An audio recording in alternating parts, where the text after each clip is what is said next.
Алматыда болған жер сілкінісі бүкіл халықты баспанасын тастап қашуға мәжбүр етті. Шырылдаған баланың, әйелдердің дауыстары, жалаң аяқ, даже киімдерін алмайда қашқан халықты көрген кезде еріксіз көзіңе жас келеді.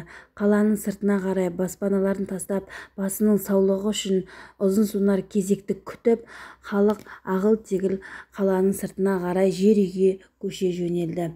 Мына қозғалып жатқан люстра, диван, шкаф барлығын көрген кезде адам шок алып қалуы мүмкін. Осы жағдайды неге алдын ала 112 мен халықты хабардар етпеске?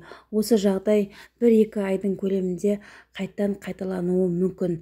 Ол кезде болған жер сілкінісі 5, 6 және 9 балға дейін барды. Және де осындай жер сілкінісі тағы да болады деген болжам жасалды.